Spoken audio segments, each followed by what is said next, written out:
Hi ట్వింకిల్స్. Pregnancy టైంలో అస్సలు journey అయితే చేయకూడదని డాక్టర్స్ అయితే చెప్పారు. కానీ ఇంకా ట్రైన్ జర్నీ అయితే ఏమైనా తప్పకపోతే చేయొచ్చు. ఇంకా బస్ జర్నీ అయితే అసలే చేయొద్దు అని చెప్పేసరికి ఇంకా బస్కి అయితే ఒకదాన్నే వెళ్ళిపోతా, కానీ ట్రైన్కి అయితే ఒకదానివి అయితే వద్దు అని చెప్పేసి చెల్లి అయితే నా తోడు పంపించారనమాట. ఇంక ఇప్పుడైతే మేము హైదరాబాద్ టు బళ్ళారి వెళ్ళిపోతున్నాము. ఇక్కడ టిఫిన్ కోసం అని చెప్పి మధ్యలో ఆగాము. ఇక్కడ నేనైతే దోశ తీసుకున్నా, ఇంకా చెల్లి అయితే సాంబార్ వడ తీసుకుంది. ఇంకా టిఫిన్ కనెక్ట్ చేసుకున్నాము. ఇంకా ట్రైన్ వచ్చేసింది. ఇక్కడ ట్రైన్ అయితే ఎక్కేసామన్నమాట. నేనైతే ఇంకా ఇయర్ ఫోన్స్ పెట్టుకొని సాంగ్స్ వింటూ ఎంజాయ్ చేస్తాను. మా చెల్లి అయితే చాలాసార్లు నన్ను మాట్లాడిచ్చిందంటే నాకు అసలు వినిపించలేదు. ఒక్కదాన్నే పిచ్చిదానిలాగా నాలో నేనే పాడుకుంటూ ఊరిని ఎంజాయ్ చేస్తూ ఉన్నాను. ఇంకా చాలా సార్లు నవ్వుతూ ఈ వీడియో అయితే తీసిందనమాట నాకు తెలియకోకుండా.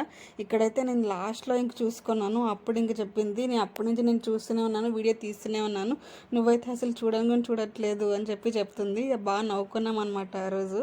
ఇంకా లంచ్ టైం అయిపోయింది, లంచ్ చేసేస్తున్నాము. ఇక్కడైతే ఇంకా తుంగభద్ర నది అయితే వచ్చేసి ఫస్ట్ టైం మేము ఇద్దరమే ట్రైన్ జర్నీ చేయడము. అందుకనే ఫోన్ల మీద ఫోన్లు వస్తూనే ఉన్నాయి. ఫోన్లు మాట్లాడుకుంటూ ఇంకా అలా మా ట్రైన్ జర్నీ ఎండ్ అయిపోయింది అనమాట. ఇంకా బళ్ళారి అయితే వచ్చేసింది. వీడియోకి అయితే ఒక లైక్ చేసేయండి. Bye bye.